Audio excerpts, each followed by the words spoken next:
ब्रह्मानन्दं परमसुखदं केवलं ज्ञानमूर्तिं द्वन्द्वातीतं गगनसदृशं तत्त्वमस्यादिलक्ष्यम् एकं नित्यं विमलमचलं सर्वधी साक्षिभूतं भावातीतं त्रिगुणरहितं सद्गुरुं तन्नमामि।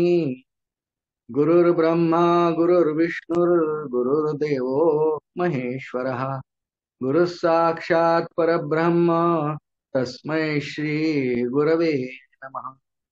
दक्षिणे लक्ष्मणो यस्य वामे तु जनकात्मजा पुरतो मारुतिर्यस्य तं वन्दे रघुनन्दनं मनोजवं मारुततुल्यवेगं जितेन्द्रियं बुद्धिमतां वरिष्ठं वातात्मजं वानरयूथमुख्यं श्रीरामदूतं शरणं प्रपद्ये। शुका सारिखे पूर्णवैराग्यजाचे वसिष्ठा परिज्ञान योगेश्वराचे कवी वाल्मिका सारिखा मान्य ऐसा नमस्कार माझा सद्गुरु रामदासा। जयांचा जनी जन्मनामार्थ झाला जयांनी सदा वासनामात केला जयांच्या मुखी सर्वदा नाम कीर्ती नमस्कार त्या ब्रह्मचैतन्य मूर्ती। कर्णाची श्रवणीच आवड असो राहो मुखी कीर्तन वाचे नित्य घडो तुझे स्मरणते असती तुझे पूजन लाभो अर्चन सख्य दास्यची तुझे हे इच्छिते मनमन प्रल्हादा गुरुराजयानित तुम्हा माझे असो वंदन। जानकी जीवन स्मरण जय जय राम महारुद्र हनुमान की जय। समर्थ सद्गुरु श्री रामदास स्वामी महाराज की जय। समर्थ सद्गुरु श्री श्री राम स्वामी महाराज की जय। सब संतन की जय। जय जय रघुवीर समर्थ। परमपूजनीय सद्गुरूंच्या असीम कृपेने सद्गुरु श्रीराम स्वामी महाराज यांचा दरवर्षी जो अमरावतीला उत्सव होतोय 13 कोटी रामनामोत्सव, त्या उत्सवांतर्गत एक दिवस सद्गुरूंची सेवा करण्याची संधी मला आयोजित देतात, त्याचा मला खरोखर खूप आनंद असतो। काही वर्षांपूर्वी आम्ही ह्या काळात अमरावतीला राहायचो, त्यामुळे तिथून प्रत्यक्ष सुद्धा मी सेवा केली आहे महाराजांची। पण तूर्त आम्ही पुण्यात असल्यामुळे आम्हाला ते ऑनलाईन रेकॉर्डिंग करावं लागतं, कारण असो ही काही प्रवर्तनाचा भाग नाही, पण सेवेचा अत्यंत आनंद आहे मला। कारण परमपूजनीय सद्गुरू श्री श्रीराम स्वामी महाराज यांचं मला प्रत्यक्ष पुष्कळ दर्शन होण्याचा योग आला। माझ्या भागवत कथेतही 2-3दा ते आले आणि महाराज सगुणात असताना जेव्हा अमरावतीला उत्सवात असायचे, विराजमान असायचे, त्यांचं प्रत्यक्ष दर्शन पाद्यपूजा करण्याचा योग आम्हाला आला। महाराज सगुणात नाही आता, पण महाराज आहेतच। ही सर्व भक्तांची, श्रद्धांची आणि मुख्य शास्त्राची धारणा हीच आहे की सद्गुरूंचा फक्त देह नाही आता, पण सद्गुरू आहेच, तत्वरूपाने सद्गुरू आहेत, सर्व शिष्यांना अनुभव आहेत। आणि महाराजांच्या सगुण देहाच्या त्यागानंतर माझ्या जीवनात असा काही योग आला एक वर्षी 2022 साली की मला बडबहा या ठिकाणी माताजींनी बोलावलं, आईसाहेबांनी, आणि त्या ठिकाणी महाराजांच्या पुण्यतिथी उत्सवात त्यांची श्रीमद भागवत कथेनी मला सेवा करता आली। माझं परम भाग्य। सगळ्या आठवणी येतात। कोविड पासून महोत्सव थोडासा कमी प्रमाणात जाहीरपणे व्हायला लागला, पण तशीच सगळी आखणी आहे। एकंदर नवरात्रोत्सव आहे हा 9 दिवसांचा, 13 कोटी राम नावाचा मुख्य संकल्प। आणि हा संकल्प असा नेहमी लक्षात ठेवू आपण सगळेजण की फक्त आणि फक्त सद्गुरूंच्या आशीर्वादाने, प्रेरणेने आणि कृपेनेच पूर्ण होत असतोय। आपण सगळे यात सहभागी होणारे निमित्त मात्र असतं, निमित्त मात्रम सव्यसाची। कारण सद्गुरू श्रीराम महाराज यांचा अवतारच ब्रह्मचैतन्य महाराजांच्या परंपरेत असल्यामुळे नुसता परंपरेत नाही, त्यांना प्रत्यक्ष ब्रह्मचैतन्य महाराजांनी वयाच्या 8-10व्या वर्षी अनुग्रह दिला आहे. गोंदा त्या ठिकाणी पेढा देऊन अनुग्रह दिला असं चरित्रात येतं. आणि हे सत्यत्व आहे या गोष्टीला. नवीन काळातल्या मुलांना कदाचित हे नाही विश्वासनीय वाटणार, परंतु श्रद्धेची व्याख्या हीच आहे. शास्त्रस्य गुरुवाक्यस्य सत्यबुद्ध्यवधारणम सा श्रद्धा कथिते यद्भिर यया वस्तुपलभ्यते, अशी श्रीमद आद्य शंकराचार्यांनी विवेक चूडामणीत श्रद्धेची व्याख्या केली. त्यामुळं परमपूजनीय सद्गुरू श्री श्रीराम महाराज यांना ब्रह्मचैतन्य महाराजांनी आपलं करून घेतलं. आणि ते स्वतः नामावतार आपण त्यांना म्हणतो ना, ब्रह्मचैतन्य महाराजांना. तसेच सद्गुरू श्रीराम महाराज हे नामावतारच. संपूर्ण जीवनात त्यांनी देहात असेपर्यंत रामनामाशिवाय काहीच नाही केलं. किती ठिकाणी 13 कोटी रामनामाचे संकल्प करून घेतले आणि ते पूर्ण सुद्धा करून घेतले, स्वतः उपस्थित राहून करून घेतले. आणि आजही ठिकठिकाणी गावोगावी 13 कोटी रामनामाचे संकल्प भक्त मंडळी करतात.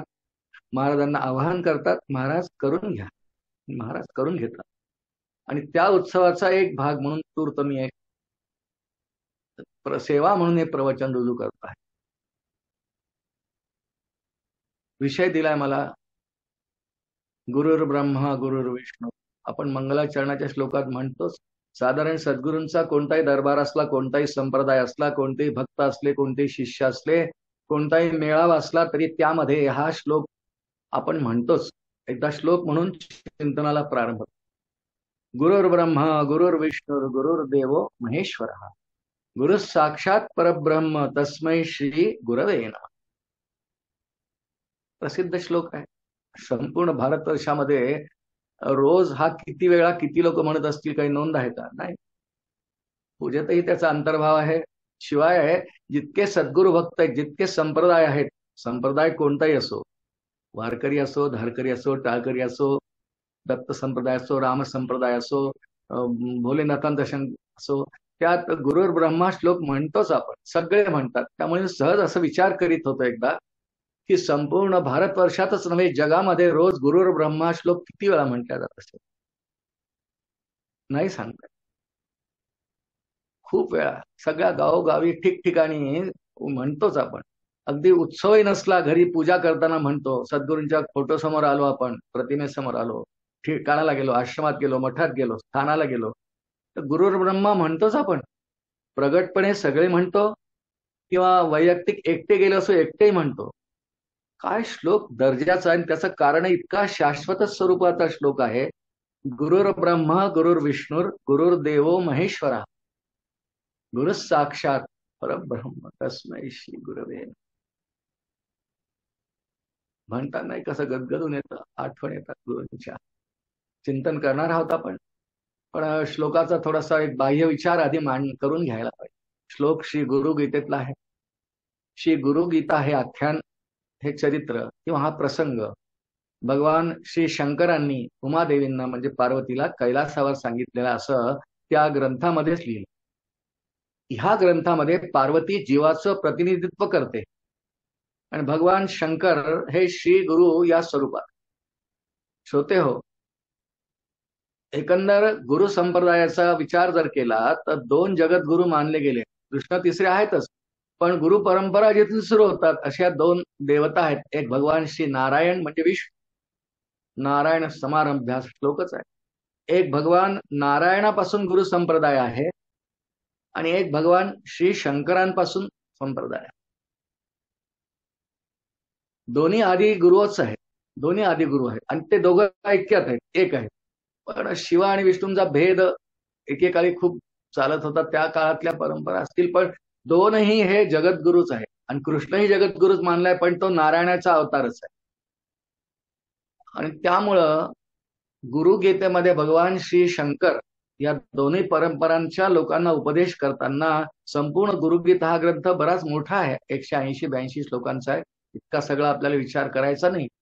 पण यामध्ये भगवान शंकरांनी पार्वती देवींना गुरूंचं महात्म्य, महती, मोठेपणा सांगण्यासाठी जे काही श्लोक लिहिले त्यामध्ये एक श्लोक गुरुर ब्रह्मा गुरुर्विष्णू असा आहे.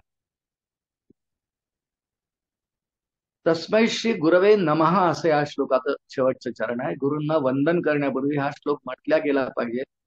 कोणत्या गुरूंना? त्याचं वर्णन त्या पहिल्या 3 चरणांमध्ये.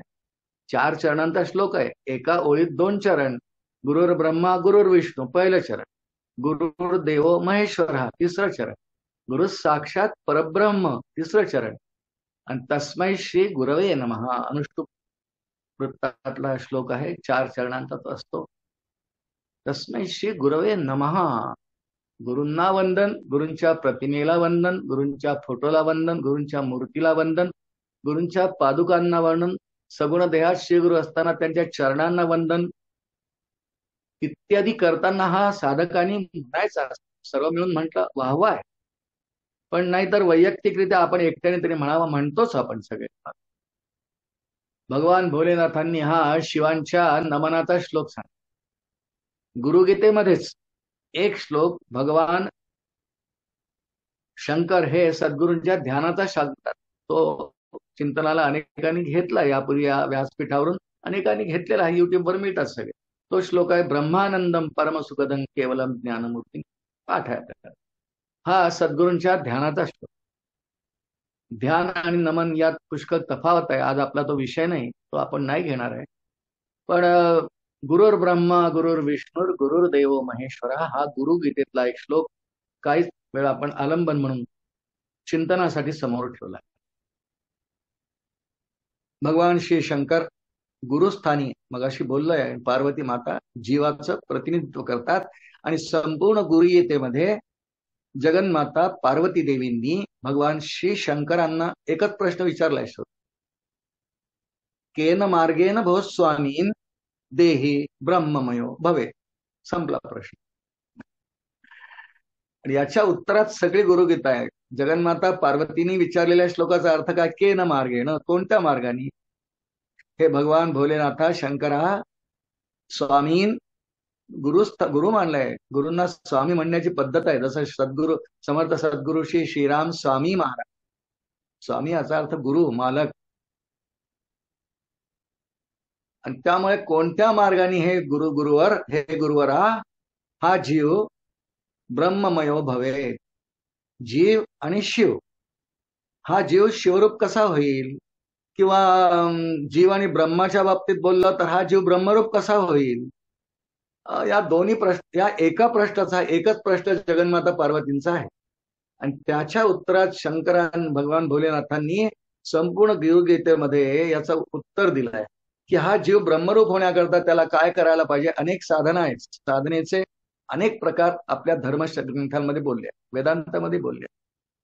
1.25 लाख प्रकारच्या साधना असं मानलंय. कोणतीही साधना कोणत्याही मार्गाने करा, मुख्य मार्ग 3च, कर्म, भक्ती आणि ज्ञान. पण 3ही मार्गांमध्ये एक ठिकाण असं येतं की साधकाचा स्वतःचा प्रयत्न संपून जातो, पुढे नाही जात आहे. आणि पुढचा सगळा प्रयत्न सद्गुरु कृपेद्वारे होतो. त्याला प्रयत्न नाही म्हणू आपण. सद्गुरूंच्या कृपेने या जीवाला मी ब्रह्मरूप आहे हे कळून येतं. सद्गुरूंचा कृपा हा परमार्थातला फार मोठा टप्पा आहे. त्या अनुषंगाने या श्लोकाचं चिंतन आपण मांडणार. श्रीमद आद्य शंकराचार्यांचा श्लोक आहे. ते तर म्हणतात की मी हा जीव नेमका कोण आहे तुम्हाला अर्ध्या श्लोकात सांगतो. पूर्ण श्लोकही मला म्हणायची गरज नाही. श्लोकार्धेन प्रवक्ष्यामी यदुक्तं ग्रंथकोटिभिः.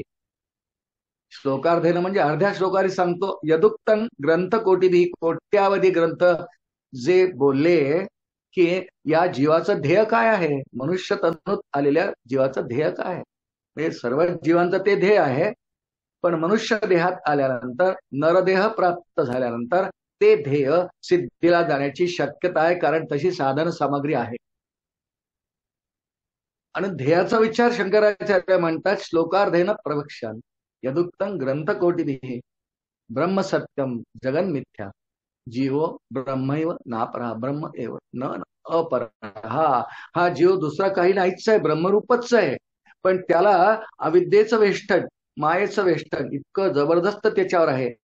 त्या वेष्टनाला शास्त्रीय भाषेमध्ये आवरण. म्हणून सद्गुरूंचं कार्य जीव या परमार्थ शास्त्राच्या दृष्टीने जे वेदांतांनी मांडलं ते एकमेव आहे. या जीवावरचं आवरणाचं बंधन काढून टाकायचं. पण त्याआधी साधनेद्वारा जीवानी स्वतः खटपट करून स्वतः कटपट करून जे 3 दोष चित्त असे मानले, विस्ताराचा नाही करणार आहे आपण, आपला हा विषय नाही आहे. मल विक्षेप आणि आवरण, त्यात मल आणि विक्षेप हे दोन साधकाला, भक्ताला आपल्या प्रयत्नांनी गुरुभक्ती करून, साधना करून, जप करून, नामस्मरण करून, आणखी काही ध्यान धारणा इत्यादी साधनांचे अनेक प्रकार हे करून स्वतःच्या प्रयत्नांनी मला विक्षेप घालत आहे. पण आवरण निवृत्ती म्हणजे स्वरूपावरचं, आपल्या स्वरूपावर जास्त झाकण पडलंय, वस्त्र पडलंय, ते वस्त्र दूर करण्याची किमया फक्त सद्गुरूंची आहे. एवढी सद्गुरूंची महती आहे. विघडले देव आणि भक्त, दासबोधातली एवढी आहे. विघडले देव आणि भक्त, जीव शिवपणे द्वैत, तया गुरु शिष्या एकांत करीतो सद्गुरु श्रीराम. सद्गुरूंचं फक्त एवढं एकमेव कार्य आहे. सद्गुरूंचं नेमकं कार्य काय आहे याचा विचार सगळा गुरुगीतेमध्ये आहे. आणि भगवान भोलेनाथांनी मग पार्वतीची प्रशंसा केली, स्तुती केली की जगन्माते, तुझ्या प्रश्न असा काय विचारलायस तू? खरं म्हणजे जीवनात इतका एकच प्रश्न विचारण्यासारखा आहे. तू विचारलास, सर्व जीवांचं तू प्रतिनिधित्व करते आहेस, आणि म्हणून सर्व जीवांना त्यांच्या उद्धाराचं साधन नेमकं सांगण्याकरता भगवान महादेवांनी मग पुढे गुरु गीतेचं निरूपण केलं. त्यातला हा एक श्लोक, म्हणून एवढं सगळं बोलल्या गेलं. ही पार्श्वभूमी आहे. आपण जो श्लोक घेतला त्या श्लोकाचं एक फार मोठं महत्व, खूप उंची परमार्थ क्षेत्रामध्ये आहे. गुरुर् ब्रह्मा गुरुर्विष्णू गुरुर्देवो महेश्वर, गुरु साक्षात परब्रह्म तस्मै श्री गुरवे. सद्गुरूंच्या विषयी विचार मांडला आहे. 2 पद्धतीने हा विचार नेहमी शास्त्रांमध्ये मांडलाय. एक सद्गुरूंच्या रूपाविषयी आणि एक सद्गुरूंच्या स्वरूपाविषयी. 2 असतात. रूप असतं ते कालाच्या मर्यादेने बांधलं असतं, आणि काळ संपला की ते रूप नाहीस होत. जसं परमपूजनीय सद्गुरू श्रीराम महाराज किंवा परमपूजनीय प्रल्हाद, माझे सद्गुरू प्रल्हाद महाराज, त्यांचे देह आता कुठे आहेत? कोणाचे देह नाही. पण हे झालं रूप त्यांचं. रूप आणि स्वरूपातला फरक आपण थोडा समजून घेऊ. पण स्वरूप कधीही नष्ट होत नाही. आणि आपण नेहमी जे वाक्य एक म्हणतो, सगळ्याच संप्रदायात बोलतात लोक, खरंही आहे की सद्गुरू हे तत्व आहे, आणि तत्व कधी नष्ट होत नाही. तत्व म्हणजे ते, म्हणजे परब्रह्म स्वरूप श्लोकात येणारच आहे. आपण श्लोकाचा विचार करणार आहोत. आता श्लोकाचा विचार करण्यापूर्वी अजून थोडी मांडणी आपण करतो आहोत की एकंदर सद्गुरूंचे 2 रूपच आहेत, एक स्वरूप आणि एक रूप. स्वरूप कधीही नष्ट होत नाही.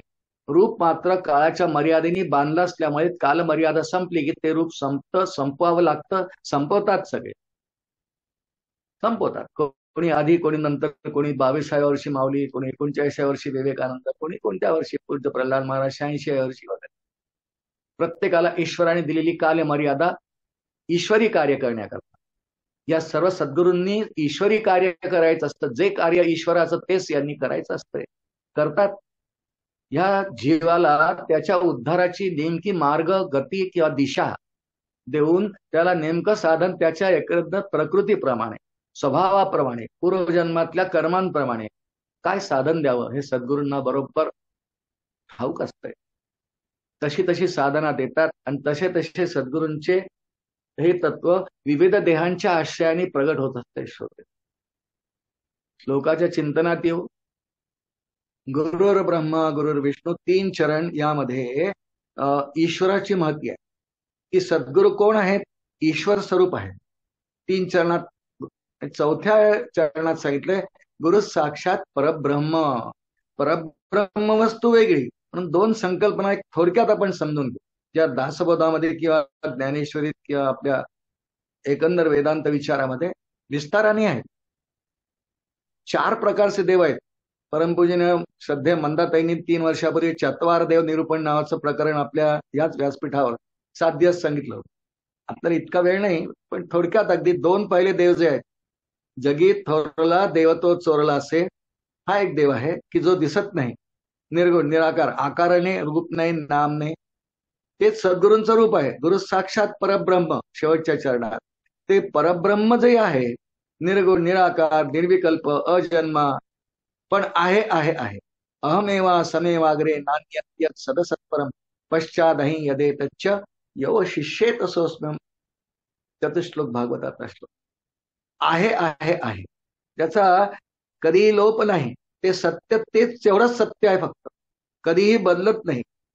सत्य तू सत्य तू सत्य तू विठ्ठला सतुकोबा म्हणतात. ती सत्यवस्तू, सत्यवस्तू या शब्दाचा अर्थ कधीही न बदलणार, त्रिकाला बाधित.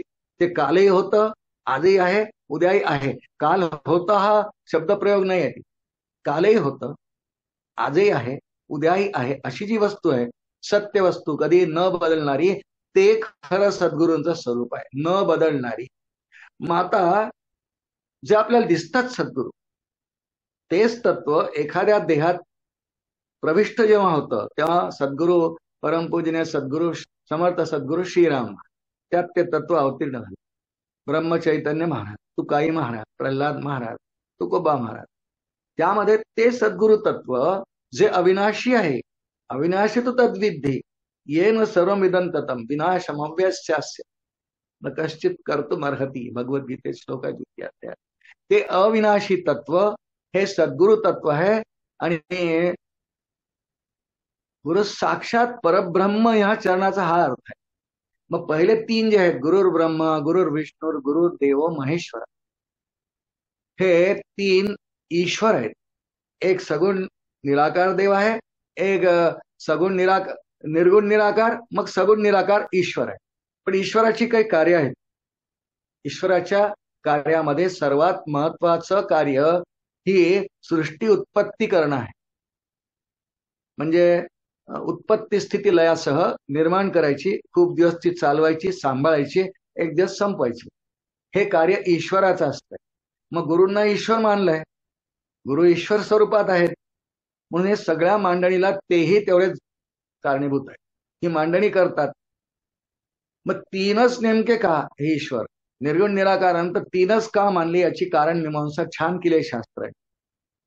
की ब्रह्मा विष्णू महेश हे तीनच मुख्य देव का, चौथा का नाही? त्याचं कारण आहे, आपण थोडासा विचार केला तर आपल्या सहज लक्षात येईल की प्रत्येक वस्तू जी निर्माण होते, प्रत्येक निर्मित वस्तूला तीन धर्म असतात. एक तर ती आधी एकदा निर्माण होते, ती काही दिवस टिकते, राहते, सांभाळली जाते, आणि एक दिवस संपते. थोडस दृष्टांतरी लवकर लक्षात येईल. एखादी गृहिणी आहे, मुलं मागे लागली, आई लाडू कर. त्या मातेने लाडू केले, काय बेसन रवा साखर तूप टाकून वगैरे पुष्कळ लाडू केले. आता ती निर्मिती, लाडू निर्माण झाले, ती निर्मिती. मासे जर उघडे ठेवले तर पोरं जाता येता खातील, संपून जातील. इतक्या परिश्रमांनी जर मी लाडू केले तर काही दिवस राहिले पाहिजे असं माऊलीला वाटतं. म्हणून ती 2-4 लाडू टेबलावर ठेवील, बाकी डब्यात बंद करून डबा उंच ठेवून दे. ती सांभाळील त्या लाडूंना 8 दिवस. मुलांना खाण्याला 2-4 ठेवील फक्त. पण लहान मुलांचा काही नियम नसतो, 5-6 खात, पचणार नाही. माऊलीला माहित असतं त्याला किती पचेल. त्या आई विचार काय करते, मी निर्मिती तर केली, मी सांभाळीन त्याला. लाडू निर्माण केले, निर्मिती, डब्यात ठेवून दिले उंच, स्थिती. आणि मग आता हळूहळू 8 दिवस झाले, सगळे लाडू मुलांना देता देता संपले. निर्माण केलेली वस्तू सांभाळली काही दिवस आणि पुढे ती संपली. ही लयाची स्थिती आहे. तीनच धर्म आहेत की नाही. कोणताही पदार्थ जो या सृष्टीवर दिसतो त्याला तीनच अवस्था असतात, उत्पत्ती स्थिती लय. मग आता तीनही अवस्थांसाठी कोणीतरी एक एक देवता हवी की नाही. वास्तविक ईश्वर एकच आहे श्रोते, वास्तविक ईश्वर एकच आहे, जे सद्गुरूंचं रूप आहे, एक स्वरूप आहे. पण कार्य परत्वे, उत्पत्ती हे कार्य, स्थिती हे कार्य, आणि लय म्हणजे संपणे हे कार्य. तीन कार्य म्हणून तीन कार्यांच्या तीन देवता एकाच ईश्वरातून निर्माण झाले. म्हणजे विष्णू, ब्रह्मा विष्णू महेशात ब्रह्मा निर्मिती करतात या सृष्टीची, आहे आपल्याला माहिती आहे, धर्मग्रंथांमध्ये भागवतातील वर्णन आहे. ब्रह्मदेव निर्मिती करतात, भगवान विष्णू ती सांभाळतात सगळ्यांची, आणि भगवान रुद्र भोलेनाथ प्रलयाची लयाची देवता ते घेऊन जातात. या तीनच देवता मुख्य, चौथा धर्म नाही आहे जीवाला. उत्पत्ती स्थिती लयाशिवाय चौथा नाही आहे, संपून जावं लागतं. आणि हे सगळं स्वरूप सद्गुरूंचं आहे. म्हणजे सद्गुरू हे ब्रह्मा विष्णू महेश रूप आहेच. आणि त्याचप्रमाणे त्यांचं एक रूप ते निर्गुण निराकार, ज्याला रामदास स्वामी जगी थोरला देव तो चोरला असे, किंवा तुका म्हणे हे कैसे आंधळे जे न गेले विसरून खऱ्या देवा, तुकोब्बा त्याला खरा देव म्हणतात. ही दोन्ही सद्गुरूंची रूप आहेत. बृहदारण्यक उपनिषदामध्ये एक श्रुती आहे, द्वे वाव ब्रह्मणो रूपे, द्वे वाव ब्रह्मणो रूपे मूर्तंचैवा मूर्तंच. ब्रह्मवस्तूला दोन रूप आहेतच. द्वे वाव ब्रह्मणो रूपे मूर्तम, मूर्तम म्हणजे सगुण दिसणार त्याला मूर्तम, आणि अमूर्तंच न दिसणार. दोन दोन ब्रह्मवस्तूचे धर्म आहेत. ते सगुण का होतं, कशासाठी होतं, हा एक वेगळा स्वतंत्र विषय आहे. आपल्याला गुरु साक्षात परब्रह्म तस्मै श्री गुरुने या श्लोकाकडे जास्त चिंतन करायचं. हा तात्विक अर्थ आपण थोडक्यामध्ये पाहिला. मुळात वस्तू ती एकच, निराकार निर्गुण, पण ती कालपरत्वे देशपरत्वे जीवाच्या उद्धाराचं साधन व्हावं म्हणून ईश्वर भूमिकेत येते, आणि त्याच्या पुढेही कधी कधी अवतार धारण करते भक्तांसाठी. मग तिसऱ्या अवस्थेवर येते किंवा तिसऱ्या पायरीवर येते, आणि त्याला अवतार असं म्हणतो. रामकृष्ण इत्यादी अवतार मग होतात. पण हे सगळे ईश्वराचेच आहेत. गुरु हा सगळ्यांचं रूप आहे. वास्तविक सद्गुरूंना रूप नाम आकार नाही आहे, हे नाही आहे, कारण ते साक्षात परब्रह्म वस्तू आहेत. पण तरी देखील आकार आल्यानंतर सगळ्या येतात. रामदास स्वामींनी दासबोधामध्ये पहिल्या दशकात सद्गुरु स्तवनाचा समास लिहिला, आपल्याला माहिती आहे. त्यात रामदास स्वामींनी प्रारंभच हा केला आहे. आपण म्हणते असा नित्य म्हणावा, जितके सद्गुरु भक्त आहेत ना सर्वांनी हा समास अवश्य म्हणावा. गुरुगीतेतले काही श्लोक म्हणावे, आणि रामदास स्वामी लिहिलेल्या दासबोधातला सद्गुरु स्तवन म्हणावा. आता सद्गुरु वर्णवेना, आता सद्गुरु वर्णवेना, जेथे माया स्पर्श सकेना, ते स्वरूप मज अज्ञाना, काय कळे श्रीराम, न कळे न कळे नेती नेती. मोठा समास आहे. पुष्कळ उपमा देऊन पाहिल्या. पुन्हा समारोपाला रामदास स्वामी म्हटलंय, म्हणून हे गी हेची माझी वर्णना मला नाही सांगतायत, स्वरूप नाही सांगतायत मला. सद्गुरूंच्या शब्दांनी वाचातीत आहे, मनोवाचातीत स्वरूप आहे तुझे, म्हणून भक्ती माप केली तुकोबा म्हणतात. किंवा तो वाचो निवर्तनते अप्राप्य मनसा सह, अशी श्रुती सांगते. श्रोते हो, नाही सांगतायत मला कशाही कर आता, म्हणून सद्गुरु वर्णवेना, हे गे हेची माझी वर्णना, अंतरस्थितीच्या खुणा, अंतर्निष्ठ जाणते श्रीराम मध्ये. या दोन ओव्यांच्या मध्ये सद्गुरूंना अनेक उपमा रामदास स्वामींनी देऊन पाहिले. सद्गुरूंच्या स्वरूपाला, बरं रूपाला नाही. आपण रूपाविषयी थोड्या वेळ चिंतन जास्त करूया. पण त्या रूपाचं चिंतन करता करता नेहमी आपण लक्षात ठेवायचं सगळ्यांनी, की मी सद्गुरूंच्या सगुण देहाचीच उपासना करेन. हार कुठे घालणार हो? सद्गुरू प्रत्यक्ष असले तरी हार गळ्यात घालता येईल, पाय चेपता येतील. आता सद्गुरू देहात नाही, देहातीच झाले, आपल्या मूळ स्वरूपी गेले. प्रतिमा दिली आम्हाला, मूर्ती दिली, पादुका दिल्या, प्रतिमेला सुंदर हार घालता येतो. पण प्रतिमेला हार घालताना सुद्धा मनामध्ये एक भावना नेहमी असली पाहिजे, गुरु साक्षात परब्रह्म, ते परब्रह्म वस्तूच आहेत. आणि म्हणून मी हार घालतो आहे, ही प्रतिमेला नाही घालत आहे. स्वरूपाला तर हार घालता येत नाही. पण गुरुर ब्रह्मा, गुरुर विष्णू, गुरुर देव महेश्वर, हा तीन देवता जे आहेत, आणि हे तीनही एकत्र येऊन, ब्रह्मा विष्णू महेश एकत्र येऊन त्रिगुणात्मक त्रयमूर्ती दत्त, हा दत्तही झाला का नाही? दत्तही हे कलियुगामध्ये अनेकांचं दैवत आहे, अवतार आहे, अनुग्रह आहे. टेंबे स्वामींना अनुग्रह आहे, पुष्कांना दत्तांचा अनुग्रह आहे. तो सुद्धा एक पंथ आहे छानपैकी, गुरु संप्रदायाचा पंथ आहे. दत्त शाश्वत दैवत आहे, शाश्वत आहे. आणि त्यामुळे सद्गुरूंची कोणतीही सेवा स्तुती वंदन करताना आपण एक कायम सर्वांनी लक्षात ठेवायचं, गुरुर ब्रह्मा गुरुर विष्णू श्लोकाच्या अनुषंगाने, की मी ज्या प्रतिमेची, फोटोची पूजा इत्यादी करतो आहे, ते साक्षात परब्रह्म वस्तू आहे. आणि म्हणून साक्षात प्रत्यक्ष, त्याला अपरोक्षाचं खरं नाव आहे, पण प्रत्यक्ष, ठीक आहे. हे नेहमी आपल्या ध्यानात, चिंतनात असलं पाहिजे. आणि गुरूंची महती गाताना पुढच्या काळामध्ये गुरुर्ब्रह्मा गुरुर्विष्णू गुरुर्देव महेश्वर हे आपलं अनुसंधान कायम असतं पाहिजे. संतांचं हे राहतं हो. परमपूजनीय सद्गुरू श्रीराम महाराज म्हणा, परमपूजनीय सद्गुरू प्रल्हाद महाराज म्हणा, कायम अखंड अनुसंधान. अशी काय गुरुभक्ती केली की या अनुसंधानात राहून की नाही हे गुरुचे पादुका नाही आहेत, सद्गुरू आहेत पाशे. आणि म्हणून सद्गुरूंची सेवा करण्याकरता एक वाक्य बोललोय मी की परमार्थामध्ये कोणत्याही मार्गाने कोणत्याही पंथानी संप्रदायाने आपण गेलो ते सद्गुरूंचा एक टप्पा मध्ये फार मोठा टप्पा. सद्गुरु वाचनी सापडे ना सोय, धरावे ते पाय आधी आधी म्हणतो ना आपण. त्यासाठी गुरु साक्षात परब्रह्म ही जाणीव मनात असावी, हा भाव असावा. आणि या भावाच्या आश्रयाने राहून मला सद्गुरु हे परब्रह्म वस्तूत आहे, पण माझ्यावर अनुकंपा करण्याकरता ते सगुण साकार होऊन मला अनुग्रह केला आणि सांगितलं तू बाळा या सगुणाचे आधारे निर्गुणाकडे ते तुझं स्वरूप आहे. शेवटचा टप्पा येईल तो. पण त्याआधी सद्गुरूंची सगुण देहात असताना किंवा त्यांनी सगुण देहाचा त्याग केल्यानंतर त्यांच्या स्थानाची, मठाची, त्यांच्या मूर्तीची, पादुकांची उपासना करताना वृत्ती कशी असावी ती अखंड अनुसंधानात्मक असावी. एक प्रसंग बोलतो म्हणजे आपल्या लक्षात येईल लगेच भाव कसा असतो सद्गुरूंच्या विषयी. ते सगुण आहेतच. पहा, परमपूजनीय सद्गुरू प्रल्हाद महाराज यांचे सद्गुरू रामानंद महाराज जालन्याला म्हणतात. हे सगळे गोंदवलेकर महाराज संप्रदाय बरं का, सगळेच नामावतार.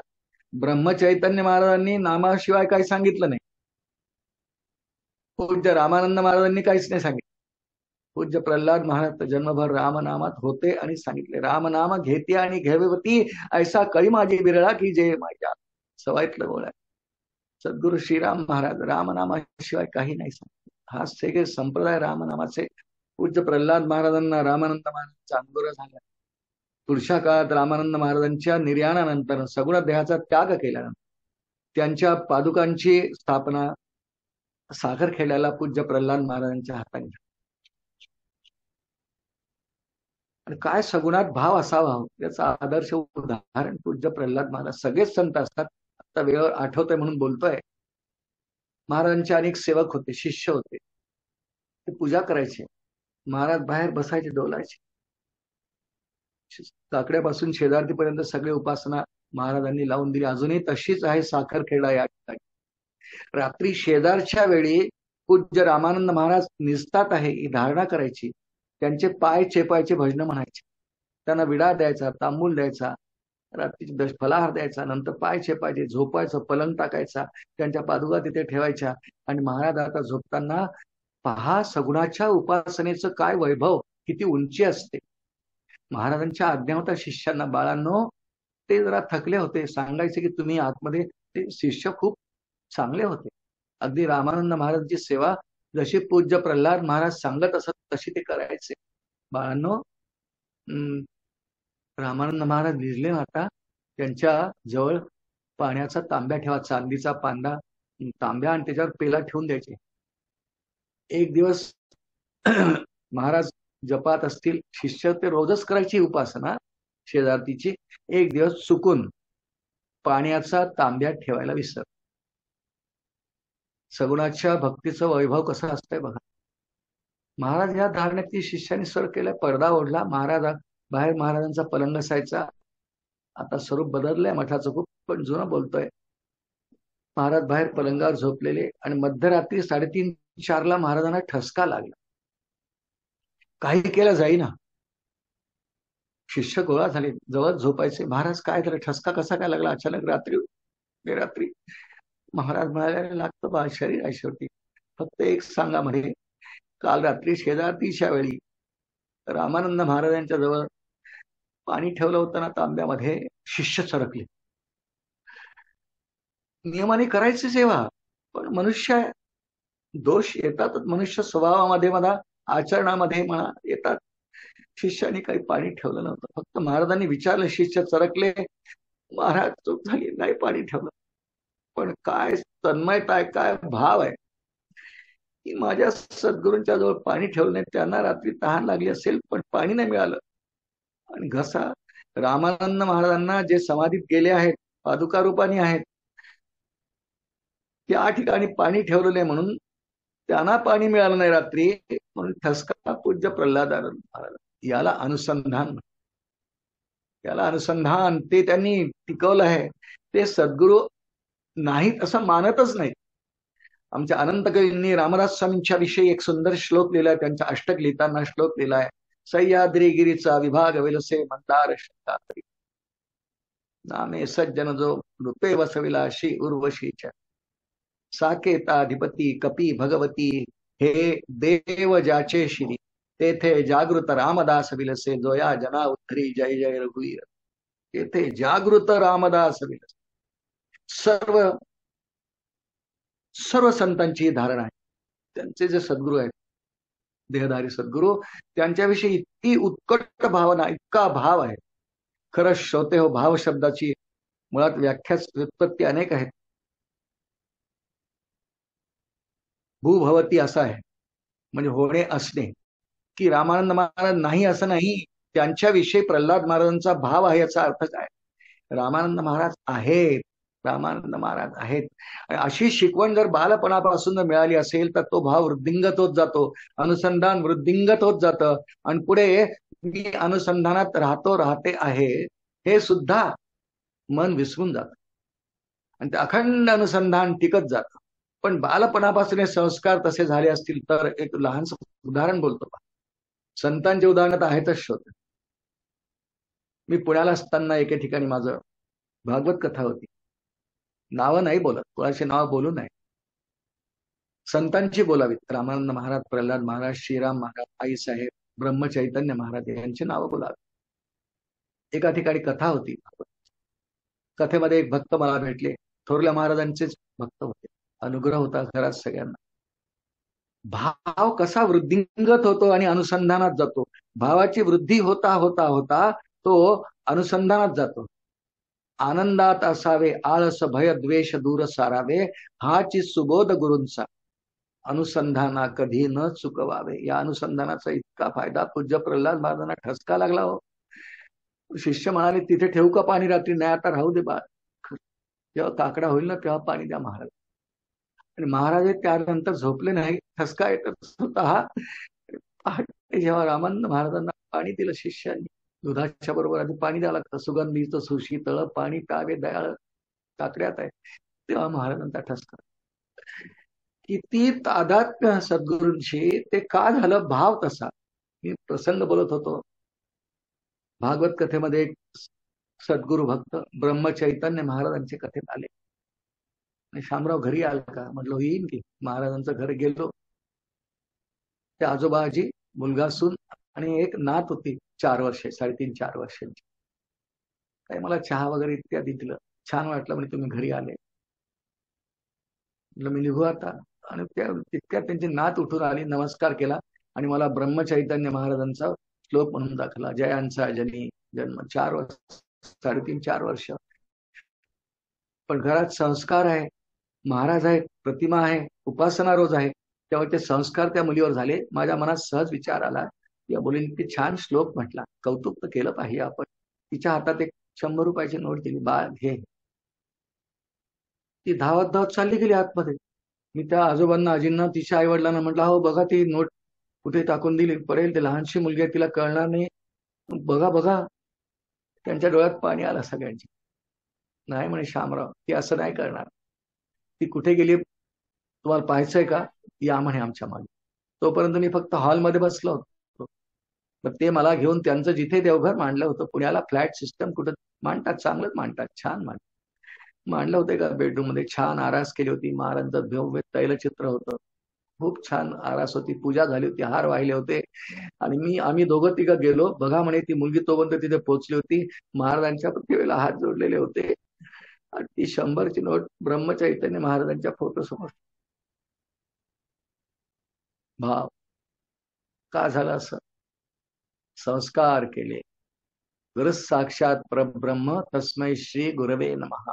कोणी बाहेरच्या माणसाने काय आपल्याला वस्तू दिली, खायला दिलं. पहिल्यांदा ब्रह्मचैतन्य महाराजांना द्यायचं. कारण का द्यायचं? खोटं आहे का तो? नाही बाळ, ते महाराज आहेत. ते महाराज आहेत आणि म्हणून त्यांनी मला आमंत्रण दिलं. महाराजांचंच घर आहे, या आपण. पहा काय लोकांची भावना असते. आमचं घर नाही, पूज्य ब्रह्मचैतन्य महाराजांचं. आणि ही भावना पुढे अनुसंधानात जाते.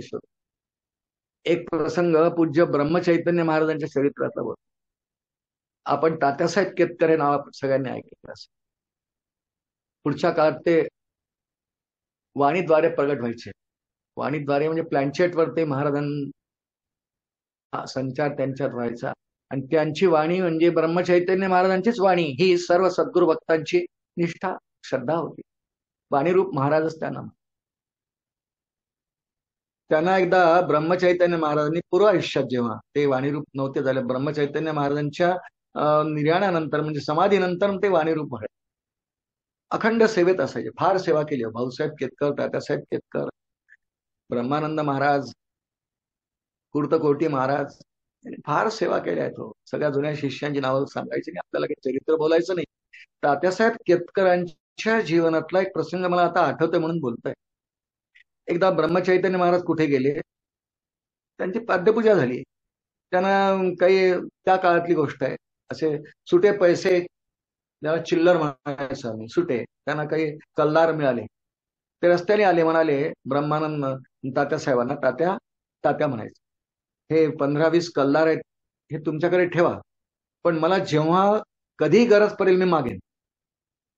त्यांनी घेतले, धोत्राच्या कनवटीला ठेवले. कनवटीला शब्दाचा अर्थ धोत्रात थोडेसे असे खोचून द्यायचे.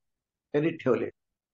आता ब्रह्मचैतन्य महाराजांच्या हे सावलीसारखे राहायचे. ब्रह्मानंद महाराज, तात्यासाहेब केतकर कधी मागतील नेम नाही. असं होऊ शकतं की रात्री मागतील, दिवसा मागतील, केव्हाही मागतील. त्यांनी कनवटीलाच ठेवावे. आणि इतकंच कशाला, अगदी झोपताना सुद्धा चरित्रामध्ये उल्लेख आहे, तात्यासाहेब केतकरांनी अगदी झोपताना सुद्धा ते रुपये कनवटीला ठेवावे आणि त्याच्यावर हात ठेवून झोपावं. हे काही लौकिक द्रव्य नाही आहे, पैसे आहे. कारण या कल्लारांना माझ्या स्वामींचा स्पर्श झालेला आहे. काय श्रद्धा आहे हो, हा भाव आहे. आणि हा भाव पुढे अनुसंधानात येतो. आणि नेहमी गुरु साक्षात परब्रह्म तस्मै श्री गुरवे नमः म्हणतो की सद्गुरु माझ्या नेहमी पाठीशी आहे. मी सद्गुरूंचा आहे, त्यांचं लेकरू आहे, ते माझे आई वडील आहेत. त्वमेव माता पिता त्वमेव बंधू म्हणतो ना श्लोक आपण सगळे. तिथे गुरु साक्षात परब्रह्म आहे श्लोकात. सगळं माझं गुरु आहेत आणि ते अखंड माझ्या कल्याणासाठी माझ्या मागे मागे आहेत. मला भीती कशाचीच नाही. आणि म्हणून ब्रह्मचैतन्य महाराजांच्या ज्या 13 आर्या प्रसिद्ध आहेत, ते कशासाठी घ्यायचं नाम? नाम सदा बोलावे, गावे भावे जनास सांगावे, हाच सुबोध गुरूंचा, नामा परते न सत्य मानावे. पण सद्गुरूंची सेवा करत असताना मी प्रत्यक्ष त्यांची सेवा करतो आहे. ते आहेत आहेत आहेत आहेत. अस्ति ती ब्रुवतोन्यत्र कथम तदुपलभ्यते, कठोपनिषदात श्रुती आहे. फक्त सद्गुरू आहेतच माझे, कारण सद्गुरू शक्ती आहे, तत्व आहे. देह त्यांचा भलेही गेला असेल, पण त्यांची सगळी शक्ती त्यांच्या विचारांमध्ये आहे. त्यामुळे त्यांनी सांगितलेल्या आज्ञांचं पालन करणं माझं कर्तव्य आहे. ही धारणा अखंड मनात असली पाहिजे. आता अनेकांना मी विचारतो, तुम्हाला अनुग्रह कोणाचा आहे? परवाच मी एका ठिकाणी गेलो होतो पुण्यात. चांगलं कुटुंब आहे. मी म्हणलं कसा काय आपल्याला कुणाचा अनुग्रह? एक नाव सांगितलं, त्या सद्गुरू सांग, आम्हाला 30 वर्षापूर्वी अनुग्रह मिळाला. छान, काय करता? आता आम्ही काहीच नाही करत, म्हणे गुरु सगळं करतात. असं कसं होईल? बरं, कधी झाला अनुग्रह? तारीख माहित. गुरुने दिलेलं काय करता माहित नाही. गुरूंना काय आवडतं ते माहिती आहे. गुरु कृष्ण भक्त आहे, भागवत आवडतं. म्हणलं मग तुम्ही भागवत वाचता का? नाही म्हणे. वाचा मग. गुरूंना आवडेल ते करावं हो. जीवनात 2 गोष्टी साधकांनी अवश्य कराव्या. हे ब्रह्मचैतन्य महाराज बोलले बोधवचनांमध्ये. अगदी दिवसाचा प्रारंभ सद्गुरू स्मरणाने करावा आणि दिवसाचा शेवट म्हणजे रात्री शयन कक्षात जाताना सुद्धा अंथरुणावर पडल्यावरही सद्गुरूंच्या स्मरणात दिवस घालवावा. 2 कंसामध्ये जीवन चालवा. उठताना सद्गुरूंचं स्मरण, झोपताना सद्गुरूंचं स्मरण. हे जर करत गेलो कंटाळासारी नाही, कितीही लहानसं काम सद्गुरूंच्या सेवेच्या अनुषंगाने जर का आपल्याला सांगितलं गेलं, हे पाहिलेले उदाहरण सांगतं आपल्याला की असा कंटाळा करतात हो लोक, करू नये. एक घर पाहिलं मी, सद्गुरूंच्या गुरुपौर्णिमेचा उत्सव होता, ती मंडळी जाऊ शकली नव्हती. पुढे आपण घरीच पूजा करावी या विचारांनी त्यांच्याकडे मी गेलो होतो. गुरुपौर्णिमेच्या सायंकाळी पोहोचलो साखरखेडा नम्रता, त्यांच्याकडे जाणं झालं. तर आई मुलांना सांगत होती, लहान मुलगा होता एक 6-7 वर्षाचा, बाळा सद्गुरूंना आपल्याला की नाही दुर्वा व्हायचे आहेत आज. माझा नियम आहे, आपले सद्गुरू गणेश भक्त आहेत, तेही गणेशाच्या अवताराची माझी धारणा आहे, श्रद्धा आहे. त्यांना 21 दुर्वा व्हायच्यात, मी तोडून आणलेत. मला स्वयंपाकाची घाई आहे, संकष्टी आहे आज, तर तू जरा दुर्वा तोडतोस का? त्या मुलाने 2-3 तोडल्या, लहान होता, आणि 2-3 तोडल्या आणि मला कंटाळा आला.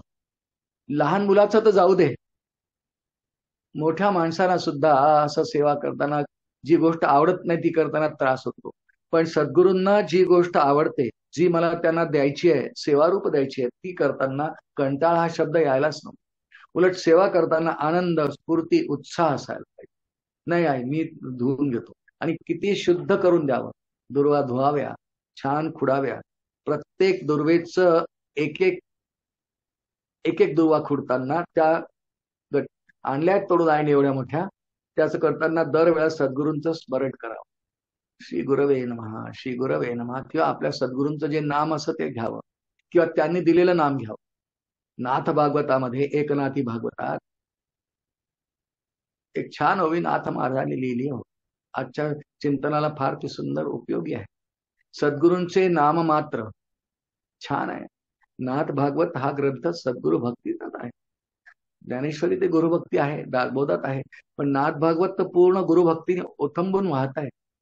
नाथ महाराज म्हणाले, एकनाथी भागवतात सद्गुरूंचे नाम मात्र तेची आम्हा वेदशास्त्र, सकल मंत्रा वरिष्ठ मंत्र नाम मात्र गुरूंचे. काय सगळ्या मंत्रांमध्ये वरिष्ठ मंत्र म्हणून आपण बघा, एकनाथ महाराजांचा कोणताही अभंग घ्या, एका जनार्दनी गुरूंचं नाव घेतल्याशिवाय राहत. गुरूंचे नाम मात्र तेच आम्हा वेदशास्त्र. त्या मुला कोणती सेवा करू आपण, हार करू, दुर्वा निवडू, स्वयंपाक करू, रांगोळी काढू, आरास करू, नैवेद्य करू, नैवेद्य दाखवू, प्रत्येक वेळा ही सगळं माझ्या गुरूंना मला द्यायचं आणि ते आहेत. मी दुर्वा काही फोटोला वाहणार नाही आहे, पादुकांना वाहणार नाही आहे. माझे गुरु बसले आहेत समोर, त्यांच्या पायावर मी दुर्वा अर्पण करणार आहे. माऊली तर असं म्हणतात की पायावर नाही, सद्गुरूंना खरं नमस्कार करायची जागा हृदय आहे. 15व्या अध्यायाचा प्रारंभ आहे ज्ञानेश्वरीच्या. आता हृदय हे आपले, आता हृदय हे आपले, चौफाळून भले, वरी बैसऊ पावले श्री गुरूंची श्रीराम. अशी सेवा करावी हो. सद्गुरूच्या सेवेत काळ गेलेला सार्थकी मानावा. खूप लोकांना अशी घाई होती, कधी उत्सव संपतो, कधी उत्सव संपतो, कधी उत्सव संपतो.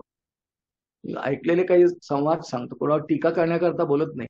आणि असं आपण गुरुसेवेत राहू नये एवढ्या करता हे बोलतो. असा एक प्रसंग बोलतोय. गुरुपौर्णिमेचा उत्सव 5 दिवसांचा एका संप्रदायात एक भगिनी गेल्या होत्या. तिकडनं आल्यावर भेटल्या, म्हणलं का कसा झाला उत्सव? उत्सव तर छान झाला म्हणे बाई, पण 5 दिवस नुसतं कार्यक्रम कार्यक्रम कार्यक्रम, प्रवचन प्रवचन, कीर्तन कीर्तन, इतकं बोर झालं बाई म्हणे. म्हणलं सद्गुरूंचं दर्शन झालं? दर्शन झालं म्हणे. 1 मिनिटाचा कार्यक्रम कार्यक्रम, 5 दिवस, आणि काही नाही, कांदा नाही, लसूण नाही, समोसे नाही, म्हणजे प्रपंचच डोक्यात. आता पहिल्यांदा जाऊन समोसे खाऊन काय नाव बोलत नाही, पण असे व्यक्ती आहेत कधी. अहो, सद्गुरूंच्या इथून आलोय गुरुपौर्णिमा उत्सवातून, 5 दिवसांचा उत्सव, पुढे 50 दिवस तो उत्सव डोळ्यासमोर आला पाहिजे. त्याला म्हणतात गुरुभक्ती. दासबोधात ओवी आहे, ध्यान देवाचे करावे अथवा देवालयाचे करावे, हेची बरे विवरावे आपले ठाई श्रीराम. मी सद्गुरूंच्या इथून उत्सवात जाऊन आली आहे. गुरुपौर्णिमा म्हणा, त्यांच्या जयंती उत्सव, पुण्यतिथी उत्सव, जितके दिवस तिथे गेली तितके दिवस पुढे तो उत्सव डोळ्यासमोर आला पाहिजे. याला अनुसंधान म्हणतात. आणि यांनी सद्गुरु मग कृपावंत होतात हो, आणि त्यांच्या कृपेने मग आवरण दूर होईल आणि गुरु साक्षात परब्रह्म अनुभव येईल. पण आधी गुरुर ब्रह्मा गुरुर विष्णूर गुरुर्देव महेश्वर हा, ही सगळी सेवा करताना एक आम्ही अखंड सर्वांनी लक्षात ठेवायचं, आपल्यासह मी पण, की माझ्या सगळ्या क्रिया करताना लौकिक व्यवहारातल्या सुद्धा आणि पारमार्थिक सुद्धा ग्रंथ वाचनालय बसेल, सद्गुरू आहे. परवाच एका भक्त मला विचारत होते, म्हणा भागवत वाचायला सुरुवात करायची नेमकी रीत काय आहे. म्हटलं अहो भागवत काय रामायण काय, तुम्हाला जो सद्ग्रंथ वाचण्याची इच्छा प्रेरणा होत असेल अवश्य सुरू करा, पण एकच काम करा. तुम्ही परंपरेत आहात, अनुग्रह आहे, हो म्हणाले, हे अमुक अमुक सद्गुरू आहे. सगळ्यात पहिल्यांदा तर सद्ग्रंथ जवळ ठेवा. वाचनाला प्रारंभ करण्यापूर्वी आपल्या सद्गुरूंचं स्मरण. महाराज मी आता हा सद्ग्रंथ वाचायला प्रारंभ करते असं सांगितलंय शास्त्रात, की एक तरी सद्ग्रंथ साधकांनी वाचत राहावा. महाराज करते आहे, वाचणार आहे, माझ्याकडून वाचन करवून घ्या महाराज. हा, याला म्हणतात भक्त, त्याला म्हणतात शिष्य. कारण सद्ग्रंथांचं वाचन, सद्गुरूंनी दिलेल्या जपाचं अनुष्ठान, सद्गुरूंच्या आज्ञेप्रमाणे वागणं हे शिष्याचं कर्तव्य आहे. त्यांचा सद्गुरूंच्या म्हणण्यावर बोलण्यावर पूर्ण विश्वास असला पाहिजे. त्यासाठी रामदास स्वामींची आधारभूत ओवी या शिष्य लक्षणातली, मुख्य शिष्याचे लक्षण सद्गुरु वचनी विश्वासपूर्ण, अनन्य भावे शरण या नाव शिष्य श्रीराम. काय शिष्याची अनन्यता असावी, अनन्य भावे शरण या नाव शिष्य. सद्गुरु वचनी विश्वासपूर्ण, सद्गुरूंनी सांगितलं नाही करायचं. श्रोते हो, असे असे साधक होऊन गेले, पुढे सद्गुरुपदी गेले, पुढे सद्गुरुपदी गेले. पण काय साधना का सद्गुरू आहे याची धारणा करून गेले. लक्षात ठेवा भाव कसा असावा. आपण सर्वांनी नाव ऐकलं असेल, रामदासी संप्रदायामध्येच एक भगवान श्रीधर स्वामी महाराज नावाचे फार मोठे आचार्य होऊन गेले सज्जनगडावर. सगळं काही चरित्र बोलत नाही, मोठं चरित्र आहे. त्यांचा भाव कसा असे समर्थांच्या चरणी, जे समर्थ रामदास स्वामींना सद्गुरू ज्यांनी मानलंय, पाहिलं नाही, पाहायचा प्रसंगच नाही. कारण सद्गुरू भगवान श्रीधर स्वामी महाराज अलीकडचे 20व्या शतकातले, रामदास स्वामी 17व्या शतकातले. पण तरी देखील अनुग्रह कसा झाला आणि त्यांची श्रद्धा निष्ठा भाव रामदास स्वामींच्या चरणावर किती होती. यांनी वास्तविक रामदास स्वामींचं नाव हैदराबादला शिकत असताना नारायण महाराजांचा मठ आहे हैदराबाद, तिथे आई घेऊन जायची. पहिल्याच भेटीत त्या तसरीकडे पाहून त्यांना असं काही वाटलं, हे माझे सद्गुरू. पाहिलेलं नाही. पुढे मग शिकायला पुण्यात आले. नाही, त्यांचा बराच मोठा कालावधी आहे, पण त्यांना एक पळणीटकर म्हणून गृहस्थ भेटले. त्यांची समर्थांवरची निष्ठा पाहिली, त्यांचा भाव पाहिला, त्यांना एकांतवास प्रिय हे पाहिलं, फार काव्य स्फूर्ती उत्तम आहे हे पाहिलं. सांगितलं तुला एवढी जर समर्थांविषयी ओढ आहे तर तू, त्यांचं नाव नारायण होतं, तू श्रीधर नारायण पत्की असं त्यांचं, श्रीधरा तू सज्जनगडावर. त्याआधी रामदास स्वामींना गुरु मानतोस ना, ते अधिकारीच होते पळणीटकर. इथे नसरापूरची बाग आहे, त्या बागेत जा, रामदास स्वामींचा तुला अमुक दिवशी अनुग्रह मिळेल, अधिकारी होते सांगतात. खरंच त्या नसरापूरच्या बागेमध्ये त्यांनी रामदास स्वामींची एक प्रतिमा म्हणजे फोटो नेला, पूजा केली, एकटे गेले एकांतामध्ये, बागेमध्ये बसले, फोटो मांडला, फुलं केले, हार वाहिला, वंदन केलं, प्रार्थना केली. मला मनापासून प्रार्थना केली, राम मी आपल्याला गुरु मानलाय, मला अनुग्रह द्या. चरित्रामध्ये असं वर्णन आहे, हे चरित्र समर्थ भक्त मारुती भोसल्याने लिहिलंय बरं. त्या फोटोला कान लावला आपला, कसा भाव असतो बघा, की आता रामदास स्वामी मला अनुग्रह करणार आहे, अनुग्रह देणार आहे. श्रीराम जय राम जय राम. दिला हो, अनुग्रह दिला. पुलकित झाले, डोळ्यात अश्रुपात झाला. त्या अश्रूंनी फोटोला अभिषेक केला आणि त्यानंतर थांबलेच नाही, सगळं दान केलं. खोलीवर गेले, आपल्या विद्यार्थी देशात राहत होते, पुण्याला विद्यार्थी वसतिगृहात राहत होते. हे प्र के अत्र्यांनी फार मोठा लेख लिहिला होता की यांच्यावर, त्याच्यातून मी संग्रही ठेवलंय. लिहिलं की तिथून ताबडतोब असा अनुग्रह मिळाल्यावर सज्जनगडच्या दिशेने धावत सुटला, हे पोर धावत सुटले. आणि सज्जनगड हा किल्ला दगडाबादीचा नाही, हे माझ्या स्वामींचं, रामदास स्वामींचं रूप आहे. पण म्हणून प्रत्येक पायरी ओलांडताना हा काय भाव याला म्हणतात, श्रीधर स्वामींचा भाव. सद्गुरूंविषयी भक्ताचा भाव कसा असावा ही वेगळी उदाहरणं आपण सगळी का बघतोय? ब्रह्मचैतन्य महाराजांच्या जीवनातला, श्रीधर स्वामींच्या जीवनातला, प्रल्हाद महाराजांच्या जीवनातला, त्यांनी आपल्याला आपला भाव वृद्धिंगत करतायत. श्रीधर स्वामी गडाच्या पायथ्याशी आले परळीकडून. या पायऱ्या नव्हत्या पूर्वी, परळीकडून जायला लागायचं. पाय वाटत पायऱ्याच होत्या. प्रत्येक पायरीला हात लावायचा, नमस्कार करायचा. आणि ती पायरी, प्रत्येक पायरी म्हणजे माझे सद्गुरू रामदास स्वामी वंदन सर, नमस्कार करायचा. मग दुसऱ्या पायरीवर, प्रत्येक पायरीवर त्यांना जो अनुग्रहाचा मंत्र मिळाला नसरापूरच्या बागेत, श्रीराम जय राम जय जय राम, तो मंत्र म्हणायचा. पुढची पायरी जायचं, पुढे जायचं.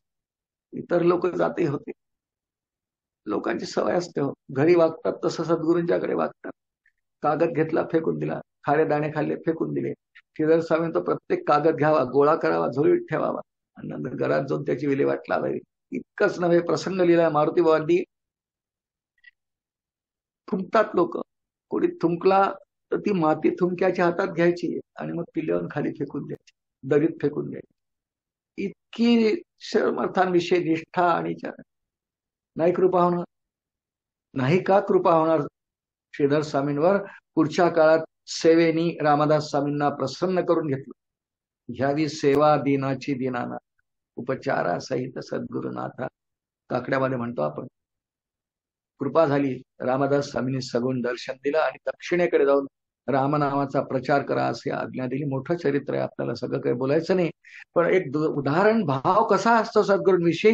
गुरु साक्षात परब्रह्म, की हा सज्जनगड किल्ला नाही आहे, माझ्या सद्गुरूंचं रूप आहे, स्वरूप आहे, मी सेवा करणार. साधकांनी नेहमी नेहमी नेहमी आपल्या जीवनात सद्गुरूंच्या अखंड सेवेत राहावं. श्री गुरुगीतेमध्ये एक छान श्लोक आहे. कुठपर्यंत सद्गुरूंचं स्मरण करायचं?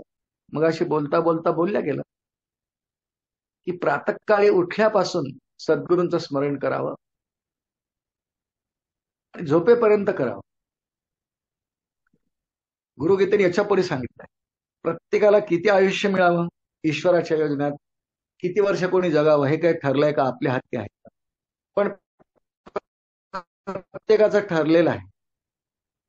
असं एक कल्पना केली आहे गुरुगीतेमध्ये. भगवान शंकरांनी कल्पना का, असे जीव आहेत ना, चांगदेव तर 14 वर्ष जगले की 1400 वर्ष जगले की नाही.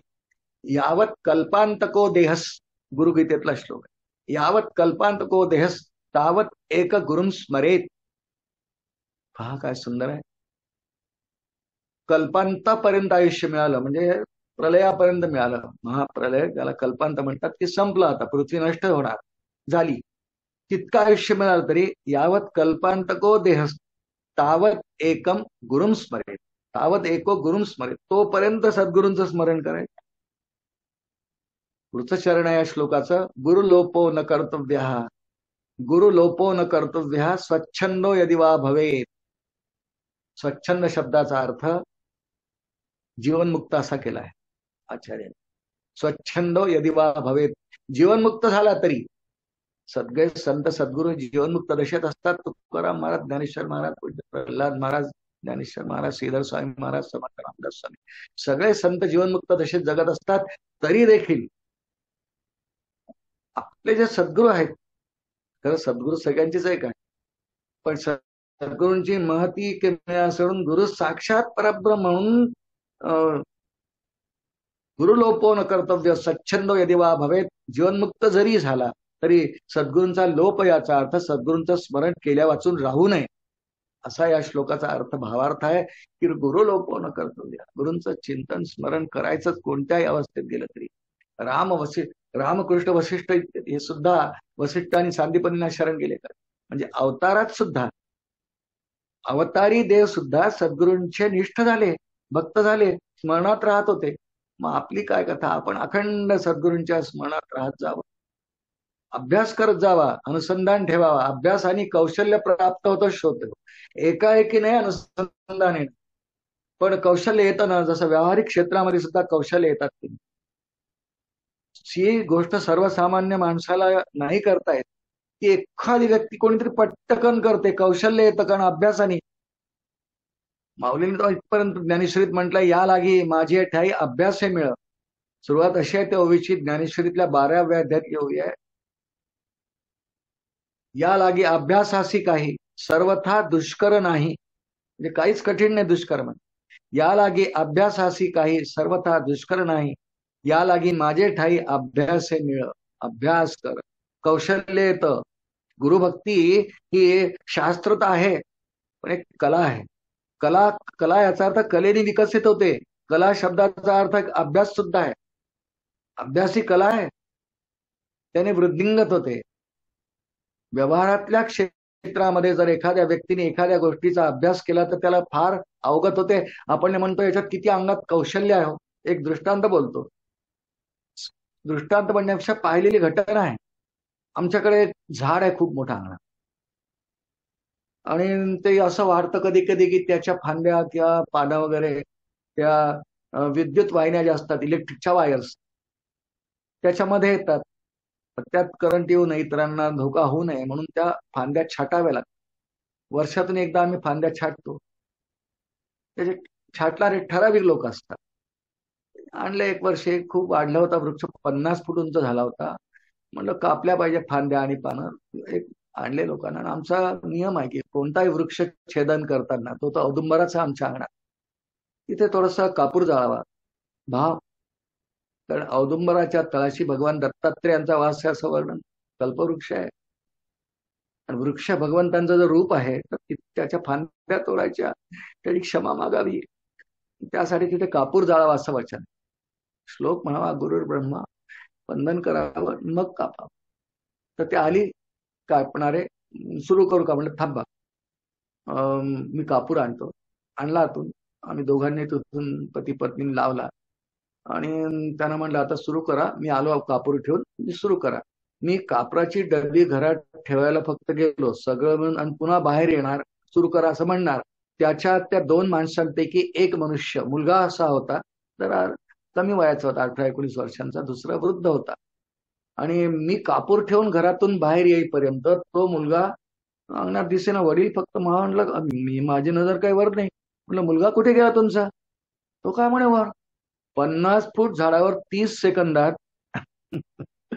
50 फूट झाडावर तो मुलगा 30 सेकंदात, कारण झाड वरून खाली कापावं लागतं, खालून वर नाही, वरून खाली कापावं लागतं.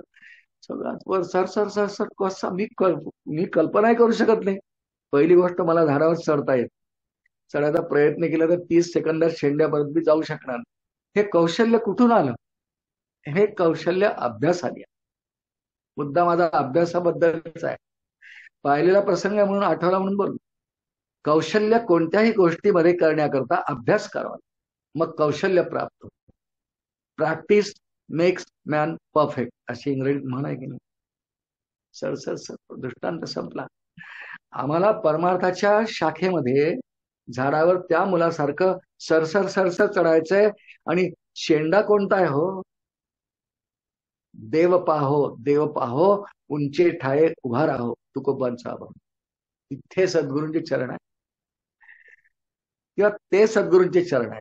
गुरु साक्षात परब्रह्म, परब्रह्मस्तू मी आहे. सद्गुरू दाखवतील आणि सांगते, अरे त्वमेव तत् सूक्ष्मात सूक्ष्म नित्यम तत्वमेव त्वमेव तत्. कैवल्योपनिषद श्रुतीच आहे. ते आहे तत्व, पण ते तू आहेस. हे गुरु साक्षात परब्रह्मचा खरा अर्थ आहे. तो नंतर आपल्या लक्षात येतो हळूहळू. परंतु श्रोते हो, ही परमार्थ शास्त्रामधली एक फार मोठी, फार गंभीर भाव आहे. अभ्यास, अभ्यास हे प्रगट व्हावे, अभ्यास करावा. सद्गुरूंची सेवा करण्याचा सुद्धा अभ्यास आहे. अभ्यास म्हणजे की हातात पुस्तक घ्यायचं, वही घ्यायची, काही नोट्स काढायच्या, ते पाठ करायचं, परीक्षा द्यायची, याला अभ्यासार्थी नाही म्हणत. हा अभ्यास नाही म्हणत, हा परीक्षार्थी झाला. अभ्यासासाठी ते मी माझ्यात मुरवायचंय म्हणून प्रत्येक गोष्टीचा अभ्यास आहे. प्रातःकाळी उठायचा अभ्यास आहे, अभ्यास आहे. सद्गुरूंची सेवा कशी करावी अभ्यास आहे. आणि प्रत्येक वेळा सद्गुरूंची सेवा करताना त्या लहान मुलीचा आपण दृष्टांत पाहिला ना. ती लहान वर्षाची 4 मुलगी ब्रह्मचैतन्य महाराजांच्या तस्वीरीजवळ जाऊन 100 रुपयाची नोट ठेवून दिली. आजी आजोबांनी, वडिलांनी सांगितलं की महाराज आहे बरं बाळ. खरं वाटतं लहानपणी. राग असं तर असते खूप, खूप उलट जशी जशी बालपणातून व्यक्ती मोठेपणाकडे जाते, मोठी होऊन जाते, बुद्धीला फाटे फुटतात. माझा नातू आहे, आता मोठा झाला, 2-3 वर्षाचा होता. मी पूजा करायचो, मी मांडीवर येऊन बसायचो. देव तामणात घेतला. 3 वर्षाचा आहे, बोलायला लागला होता. मला कौतुक वाटलं होतं.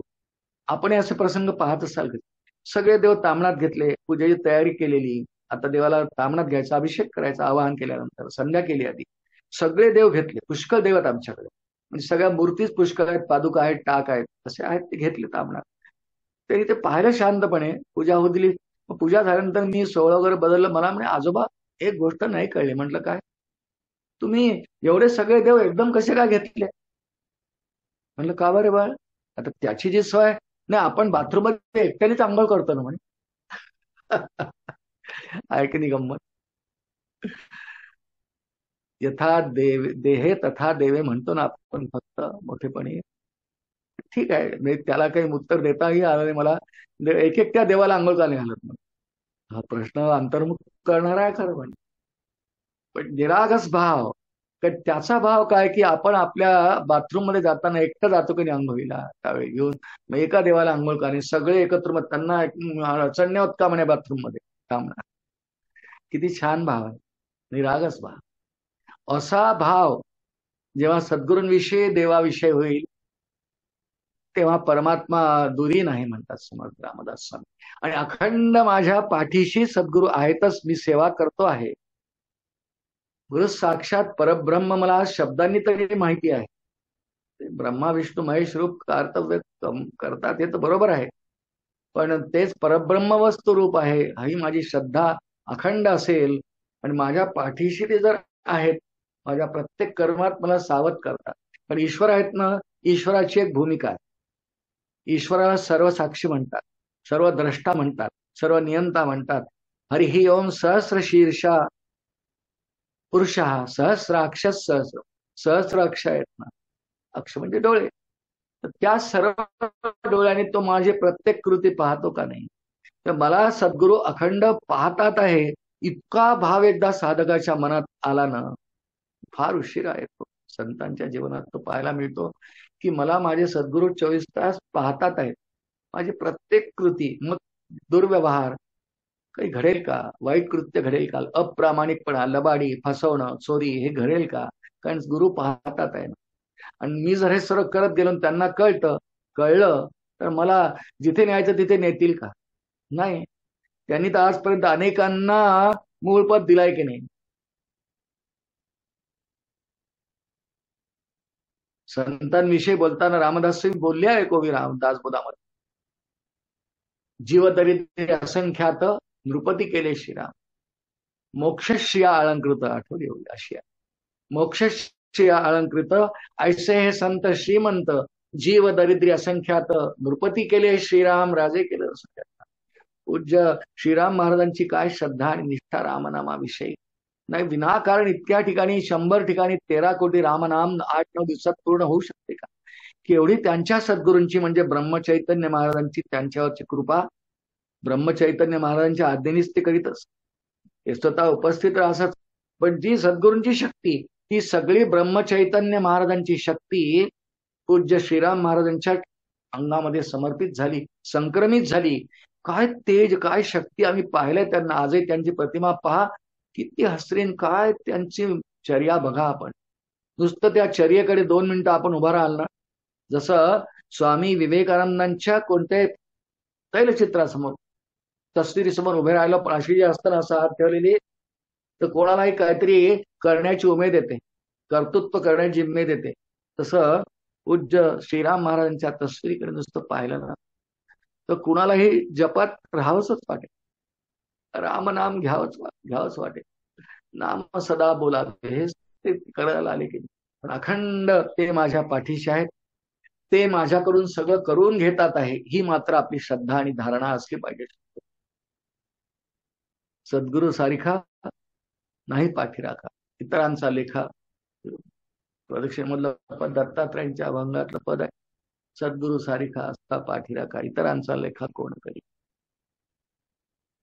विसरतो आपण, पण सद्गुरू अखंड माझ्या पाठीशी आहेत आणि माझी साधना उपासनाही तेच पूर्ण करून घेतात. ते ब्रह्मा विष्णू महेश रूप तर आहेतच, पण त्यांचं मूळ रूप ब्रह्मस्वरूप आहेत ही धारणा ठेवून ते माझ्या मागे आहेत म्हणून माझी साधना नेहमी परिपूर्णतेकडे नेतीलच अशी श्रद्धा ठेवावी. एक दृष्टांत बोलतो मग आपण थांबू. एक मुलगा होता, 6वी-7वीतला असेल, अजून फार मोठा झाला नाही, फार लहान नाही, पण वडिलांच्या मागे लागायचा, मला आता प्रवास करायचा. तो म्हणा, अरे जाऊ ना आपण. नाही तुम्ही नाही, मला एकट्याला प्रवास करायचा. मग अरे तू लहान आहेस बाळ, लहान आहेस. 7वीत गेला, 5वी पासून म्हणतोय, 7वीत गेला. आईच्या मागे, आई आई बाबांना सांग. पूर्वीच्या काळाचा प्रसंग आहे, मुलं बाबांना भ्यायचे, तुम्ही धाक कसा वडिलांना कसा. आई तू सांग ना बाबांना, मला एकट्याला जाऊ दे ना मावशीकडे. अमरावतीची गोष्ट आहे, मावशी अकोल्याला राहत होती. आईने एकदा वडिलांना सांगितलं की अहो याला जायची इच्छा, जाऊ दे ना एकट्याने. तर मोठा झाला, 7वीत आहे ना, काही लहान आहे का आता, करेल त्याचं तो, मावशीकडेच तर चाललाय. बरं अंतरही किती आहे, 1.5 तासाचं अंतर आहे रेल्वेने. बरं एक काम करा, तुम्हाला फार वाटतं ना त्याची काळजी, त्याला बडनेऱ्याला जाऊन गाडीत बसवून द्या, रेल्वेमध्ये बसवून द्या, तिथे मावशी उतरवून घेईल, मग काय नुसता प्रवासच तर आहे. वडिलांना पहिल्यांदा काही पटलं नाही. 7वीतला मुलगा 12-13 वर्षाचा, हा काय माहित नाही, अकोला येऊन जाईल, पुढे चालला जाईल भुसावळपर्यंत. मग भुसावळला काय करेल, किंवा अकोला याच्या आधी मूर्तिजापूरला उतरून जाईल, मध्येच उतरून काय गाडी सुटून जाईल, मूर्तिजापूरला काय करेल, त्याला कोण ओळखतंय. फोन त्या काळातला दृष्टांत आहे, फोन बिन नव्हते, मोबाईल तर जाऊ द्या, लँडलाईन. त्या वडिलांना थोडी काळजी, एक पिता म्हणून त्यांची काळजी योग्यच आहे, पण खूप आग्रह केला वडिलांनी. एक युक्ती केली, त्याला सांगितलं, बाळ तुला जायचंय ना, सुट्ट्या लागल्या दिवाळीच्या, तू जा मावशी, मी तुला बडनेऱ्याला सोडायला येतो, तू जा, आणि मावशीला मी पत्र टाकतो, मावशी किंवा मावशीचे यजमान मावशे तुला उतरवून घेतील, राहा 5-7 दिवस, आणि मग येताना पाहू काय करायचं. एक तर मावशी सोडून दिली किंवा मी घ्यायला येईल, जा तू, सुट्ट्या आहे. खूप आनंद झाला. रात्रभर त्याच विचारात.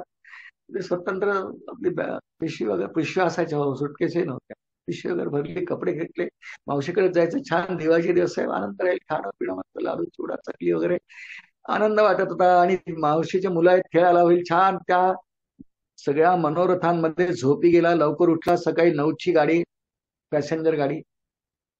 वडील खरंच बडनेऱ्यापर्यंत गेले आणि त्याला गाडीत बसवला. गाडी सुटेपर्यंत सूचना देत होतं, नीट हात बाहेर काढू नको, बाहेर पाहू नको, कोणी आलं तर काही करू नको, गाडीत आता थोड्या वेळाने गर्दी होईल, मूर्तिजापूरला खूप लोक येतील, भ्यायचं बिलकुल नाही, आपलं आपलं बसायचं, सामान सांभाळायचं. अकोला स्टेशन आलं की उतरायचं, मूर्तिजापूरला उतरायचं नाही, कारण गाडी कमी थांबते. खूप सूचना दिल्या. हो बाबा, मी मोठा झालो, मी जाईन, मी उतरीन, काही काळजी करू नका, आणि बिलकुल भिवू नकोस, बिलकुल भिवू नकोस. नाही नाही भिणार, तू लहान आहेस म्हणून सांगतो, पण बाळ एक काम कर, समजा काही कारणांमुळे तुला भीती वाटलीच, समजा काही कारणात तुला भीती वाटलीच ना, तर एक तुला हा कागद देतो, हा खिशात ठेव, चिठ्ठी आहे, आणि खूप भीती वाटली तेव्हाच उघड, तुझी भीती जाईल. मला वाटलं काय जादू आहे माहित नाही, आणि वडील सांगितलं आता उघडू नको. छान ठेवली खिशात, सांभाळून ठेवली, हात तिथेच ठेवला, पडून जाऊ नये म्हणून. आत गेला, सामान घेऊन चढला, बसायला जागा मिळाली. रिकामी नव्हती, पण होते पुष्कळ सहप्रवासी होते, जागा बऱ्यापैकी मिळाली. जागेवर जाऊन बसला, गाडी सुरू झाली. मग काही झाडं पहा, तारा पहा, काही दिसते छान हिरवळ वगैरे, मस्त मजा वाटली. मूर्तिजापूर स्टेशन आला. अमरावती नंतर 2-3 स्टेशन छोटी छोटी येतात, माना, कुरुम, टाकळी नावाची स्टेशन येतात. त्यानंतर मूर्तिजापूर आला आणि खूप गर्दी आली आतमध्ये, आणि त्यात मध्ये 2-3 सरदारजी आले, ते उग्र दाढी बिडी घेतलेले साधूबाबा सारखे, आणि याला सरकोला बाजूला बसले. बरं हा खाली बसलेला, वरती 2 सरदारही बसले होते, ते दाढी मिशा पाहिल्या. 7वीतलं पोरग, कधी आयुष्यात कुठे एकटा गेलेला नाही. थोडीशी धडधड व्हायला लागली, आणि थोडस वर पाहिलं, आणि याला असा भास झाला की तो वरचा जो शीख आहे, 2 जण याच्याचकडे पाहतात आहे, आणि असं याला वाटतंय की ते असं मनात म्हणतात आहे की आता बघ बाबू. घाबरला. वाचलं होतं कधी कधी पेपरमध्ये, मुलांचं अपहरण वगैरे, मुलांना पळवून नेतात, त्यांना विकतात वगैरे. दरदरून घाम सुटला, हात खिशाकडे गेला, त्या चिठ्ठीला हात घट्ट पकडून ठेवला, छाती धडधड धडधड करायला लागली, आणि त्यांच्याकडे पाहतोय, खाली पाहतोय, वर पाहतोय, खाली पाहतोय, धडधड करायला लागली. काही कळेना, आता अकोला यायला तर खूप वेळ आहे, त्यांनी जर भलतं काही केलं आणि मला पळून नेलं. खूप मनात विचार आहे, खूप लहान नाही, खूप मोठा नाही. पण जेव्हा खूप घाम आला दरदरून आणि भीती वाटायला लागली, हो लहानसा आहे हो, पहिल्यांदा आयुष्यात गेला, एकटा कधी प्रवास केला नाही. आणि अचानक वडिलांनी सांगितलेल्या गोष्टीची आठवण आली की बाळा फार भीती वाटली ना तर ही चिठ्ठी काढून वाच. थरथर त्या हाताने खिशात हात घातला, चिठ्ठी काढली, त्यात लिहिलं होतं, बाळ भिवू नकोस, भिवू नकोस, मी तुझ्या मागच्या डब्यात आहे. केवढा धीर आला. भिवू नकोस, मी तुझ्या पाठीशी आहे. अक्कलकोट महाराज, स्वामी महाराज. अक्कलकोट स्वामी महाराजांचं वाक्य ब्रीदवाक्य आहे, प्रसिद्ध आहे, त्या संप्रदायात महत्वाचं आहे, सगळ्याच संप्रदायांसाठी. खरं परमपूजनीय अक्कलकोट स्वामी महाराजांनी जे म्हटलंय, मी तुझ्या पाठीशी आहे, प्रत्येकच सद्गुरू शिष्याच्या नेहमी पाठीशी असतात, पण शिष्यानी मात्र अखंड माझ्या हृदयात आहे ही धारणा करायला पाहिजे आणि गुरूंनी सांगितलेल्या आज्ञेचं पालन करत करत तसा आपला जीवन प्रवास केला पाहिजे. गुरूंची सेवा केली पाहिजे, भक्ती केली पाहिजे. ती धनानी केली पाहिजे असं नाही, धन सगळ्यांना असेल असं नाही सांगताय, धन शरीर चांगलं हेही नाही सांगताय, पण मनानी मात्र काया वाचा मनोभावे तुझा मी म्हणवी तसे, काया वाचा मनोभावे तुझा मी म्हणवी तसे, हे लाज तुझला माझी बुद्धी दे रघुनायक. रामदास स्वामी कर्णाष्टकांमध्ये बोलतात ना, श्रोते हो, श्रोते हो, या वर्षीच्या उत्सवामध्ये माझ्या वाट्याला ही सेवा आली. गुरुर् ब्रह्मा गुरुर्विष्णूर गुरुर्देव महेश्वर, गुरु साक्षात परब्रह्म तस्मै श्री गुरवे नमः. सद्गुरूच्या कृपेशिवाय जगात पान नाही हलत. आपण सगळे सद्गुरू भक्त आहात, सद्गुरू भक्तांचाच मेळावा आहे. व्यासपीठ सुद्धा सद्गुरू परमपूजनीय समर्थ सद्गुरू श्रीराम स्वामी महाराज यांचं व्यासपीठ. किती वर्षापासून उत्सव होतोय, किती लोकांना नामाला लावलाय. त्यामुळे सद्गुरूंची महती मी काय गाणार. धर्मग्रंथांनी शास्त्र ग्रंथांनी तिची खूप महती गायलेली आहे, पण तरी देखील जसा निर्देश झाला त्याप्रमाणे गुरुर्ब्रह्मा गुरुर्विष्णूर गुरुर्देव महेश्वर या गुरुगीतेतल्या श्लोकावर थोडाफार चिंतन करून आतापर्यंत अनेक अध्वर्यांकडून, संतांकडून, आचार्यांकडून काही श्रवण झालं, ते स्मरलं वेळेवर. मत्त स्मृती ज्ञानम अपोहनंच भगवान बोलले गीतेमध्ये, ते काही आठवलं थोडंफार. पण हे सगळं फक्त फक्त आणि फक्त सद्गुरूंची सेवा करण्याकरता. जीवाला जे काही येतं त्यांनी सगळं सगळं सगळं सद्गुरूंना समर्पण करा. रांगोळी काढता येते, सद्गुरूंना समर्पण करा, तिथे करा. पेंटिंग करता येतं, सद्गुरूंचं चित्र करा. हार करता येतं, सद्गुरूंसाठी करा. पानं छान मांडता येतात, सद्गुरूंच्या आश्रमात पानं मांडा. काय करताय, जे करतायत, ज्याला बोलता येतं सद्गुरूंची बोलून सेवा करावी. नमन म्हटलंय ना शेवटच्या चरणामध्ये, माऊलींची तो ओवी आहे की नमून या नमन निवांत, ज्याला काही करता येत नसेल सेवा, शरीराने नाही, बुद्धीने नाही, बोलल्याने नाही, त्यांनी फक्त निवांत केले. नमन निवांत, फक्त निवांत मी आणि सद्गुरू, सद्गुरूंना रोज मनोभावे जितक्या वेळ राहू शकेल वंदन करत जावं. म्हणून भगवान शंकरांनी या श्लोकाच्या समारोपीय शेवटच्या चरणामध्ये तस्मै श्री गुरवे नमः, नमः शब्दानी नमनाचा त्या ठिकाणी निर्देश आहे. वंदनाला अत्यंत पवित्र स्थान असलेलं सद्गुरूंचं पद, चरणकमल, मूर्ती, ध्यान, सद्गुरूंना वंदन करत जावं. त्यांना प्रार्थना करीत जावी की महाराज आमचा परमार्थाचा प्रवास सुकरय होऊ द्या आणि तुमच्या कृपेने आशीर्वादाने परिपूर्ण होऊ द्या. सद्गुरू परमपूजनीय श्रीराम स्वामी महाराज, परमपूजनीय प्रल्हाद महाराज, ऐक्यात आहे, दोन्हींचा संबंध पुष्कळ आहे. दासाचे आत्मकथन या ग्रंथामध्ये परमपूजनीय श्रीराम महाराजांनी प्रल्हाद महाराजांच्या 2 घटनांचा उल्लेख केलेला आहे. प्रल्हाद महाराजांना जेव्हा अग्नी देण्यात आला त्यावेळेला ब्रह्मचैतन्य महाराज आणि तुकाई महाराज घोड्यावर बसून आले आणि त्यांनी श्रीराम महाराज त्या नाशिकला अनुष्ठान मांडलेलं होतं. सांगितलं आम्ही घाईत आहोत. म्हणे महाराज इतक्या घाईने कुठे चालले, थांबा. नाही, त्याच्यावर केवढी कृपा हो. त्यांच्या अधिष्ठानामध्ये ब्रह्मचैतन्य महाराज तुकाई महाराज तिथे बसून आले घोड्यावर भरधाव. आम्ही साखर खेड्याला चाललो. प्रल्हाद बुवांचा अंतिम संस्कार आहे म्हणून प्रसंग उद्धृत केले. सारिखे सारिखे दोन्ही सारिखे सारिखे भिन्न नाहीच. सद्गुरु श्रीराम महाराज, सद्गुरु प्रल्हाद महाराज, सद्गुरु ब्रह्म भिन्न नाहीच. रामदास स्वामींची एक ओवी म्हणतो की नेहमीच आपण म्हणतो सगळ्यांना माहिती आहे. ऐक्य संत सद्गुरूंचंही दाखवणारी ऐक्य आहे तेवढे म्हणतो आणि वाणीला विराम दे. साधू दिसती वेगळाले, साधू दिसती वेगळाले, परी ते स्वरूपी मिळाले, अवघे मिळून एकच झाले, देहातीत वस्तू श्रीराम. अशी ओवी आहे. सगळे साधू सारखेच. आम्हाला सगळ्या सद्गुरूंनी देहरूपाने आणि तत्वरूपाने मात्र एकच सद्गुरू कृपावंत व्हावं आणि परमार्थातलं आमचं जे अंतिम ध्येय साधन आहे, ध्येय आहे, ते परिपूर्ती होण्याकरता आमच्यावर कृपाशीर्वाद ठेवावा एवढा विचार प्रकट करतो. सर्वांवरच कृपावंत व्हावं, सर्वांचा ध्येय सिद्धीला जावं अशी प्रार्थना परमपूजनीय सद्गुरू समर्थ सद्गुरू श्रीराम स्वामी महाराजांच्या चरणांची करतो आणि वाणीला विराम देतो. जानकी जीवन स्मरण जय जय राम. अनंत कोटी ब्रह्मांड नायक राजाधिराज सच्चिदानंद सद्गुरु श्री ब्रह्म चैतन्य रामानंद प्रल्हाद महाराज की जय. जय जय रघुवीर समर्थ.